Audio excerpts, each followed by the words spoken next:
direita, né? Foi isso? Uma cruzada de direita.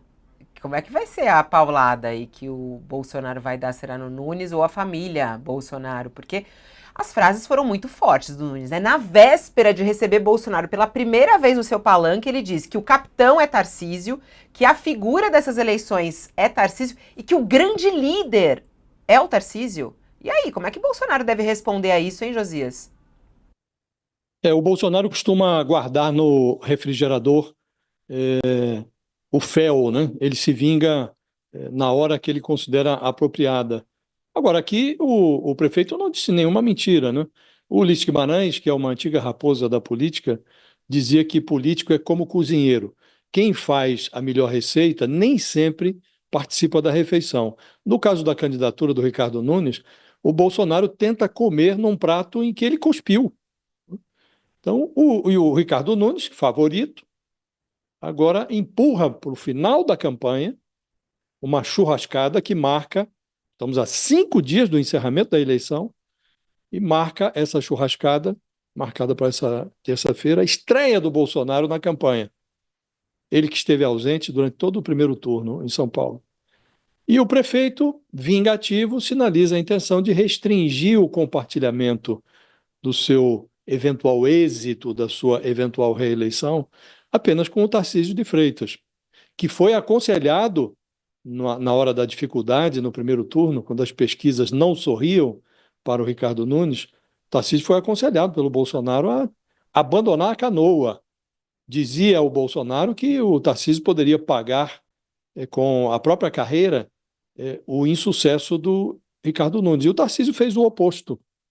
Se manteve do lado do prefeito e ajudou a carregar o prefeito para o segundo turno. E a história mostra que o Bolsonaro é um oportunista de vitrine, não há nenhuma novidade nisso. O que há de diferente agora, nessa eleição de São Paulo, é que o Bolsonaro ele não soube cronometrar adequadamente o seu oportunismo com a oportunidade. Então, ele sonhava com o figurino de cabo eleitoral de luxo e se transformou numa força acessória de um candidato, que é o Ricardo Nunes, que está cavalgando uma coligação partidária de 12 partidos e que controla 3 ministérios na esplanada do Lula. E esse candidato está caminhando, ou caminhou até aqui, com as pernas do Tarcísio de Freitas, que é um direitista que não tem a toxina da inelegibilidade.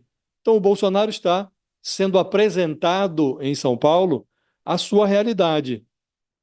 Ele, oportunista como sempre, tenta desembarcar, tenta tirar proveito de um êxito que ele não ajudou a construir, e ele assiste a um prefeito prestes a ser reeleito, se as pesquisas estiverem corretas, esse prefeito será reeleito no domingo, e o prefeito está sinalizando: olha, é, esse prato o Bolsonaro não ajudou a fazer. Aí chama o Tarcísio de capitão, parece realmente decidido a alfinetar, a espetar o Bolsonaro. E ele tem razões para isso. Que o Bolsonaro, na última hora, até a última hora, falou: olha, se o prefeito não passar, o Bolsonaro sinalizou que apoiaria o Pablo Marçal, que foi foi a principal ameaça ao Ricardo Nunes no primeiro turno. Então, o Bolsonaro, como disse, Fabíola, está sendo apresentado a sua realidade. Desembarca na última hora, numa campanha que ele não ajudou a construir, e está sendo informado por aquele que ele abandonou durante o caminho, que agora ele tenta abraçar, que a estrela do momento não é ele, é o Tarcísio de Freitas. E a realidade mostra isso de fato. Tudo conspira a favor de uma substituição da liderança do Bolsonaro pelo Tarcísio, né? Que, como disse, não tem o problema da inelegibilidade. Então, é uma realidade. E o Bolsonaro ajudou a construir essa realidade. Ele cuspiu no prato em que ele agora tenta comer. E o prefeito informa a ele que não será tão simples. O pessoal vai comentando aqui no nosso chat, a Dalva fala assim: o Ricardo Nunes não falou mentira. Não falou Não, mentira, né, o Josias? Não falou mentira. nenhuma. Não, o Bolsonaro deu entrevistas, né, no primeiro turno, entrevista Ele numa rádio em que repetiu um ele, pouco o que o Malafaia disse, né, Josias? Na verdade, a linha do Malafaia foi sem dúvida, exatamente sem a essa. Ele só mesma, não falou que o sem a Bolsonaro é um, mesma, um líder porcaria, como disse o é, Malafaia.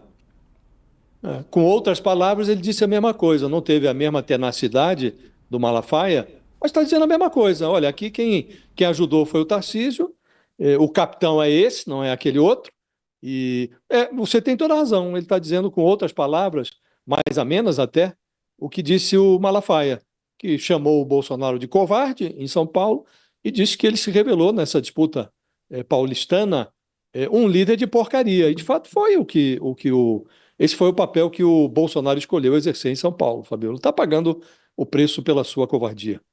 Fabiola, se você me Oi. permite, assim, para completar o que o Josias bem disse, e você perguntou, é interessante. Eu assisti nesse final de semana na Mostra Internacional de Cinema o documentário Apocalipse nos Trópicos da Petra Costa. Aliás, quem não foi ver, quando entrar em cartaz, vá assistir. E é interessante porque ela traz falas uma entrevista com Silas Malafaia, né, como bem lembrou o Josias. E o Silas já traz lá naquela discussão, quando o Bolsonaro voa para fora do Brasil no dia 30 de dezembro de 2022, foge. Ele faz até essa comparação. Ela fala assim, o Lula ficou e foi preso, né? O Bolsonaro, sob o risco de ser preso, fugiu. Malafaia, naquele momento, já fala, que líder é esse, né? E é interessante porque lá no tanto no documentário como a gente tem visto, a gente que cobre no dia a dia a política, a quantidade de aliados que reclamam dessa capacidade do Bolsonaro de atirar os outros aliados ao mar quando necessário for para ele. Na política, né, o Josias bem sabe, a pecha de traição, ela é horrível, né? A pessoa ela consegue, inclusive, pessoas do campo da direita reconhecem no Lula que ele não tem essa característica que o Bolsonaro tem, né? Então, e o pessoal continua ao lado do Bolsonaro, é claro, porque ele tem força de mobilização, tem seguidores, mas essa pecha de traidor, né, que ronda o Bolsonaro há um bom tempo, né, é uma coisa que em algum momento vai se voltar contra ele, Fabiola, porque na política aceita-se até tortura de gato, mas não traição. Eu até estava conversando aqui com o Fábio Van Garten, que foi inclusive o responsável, disse ele, por essa churrascada que vai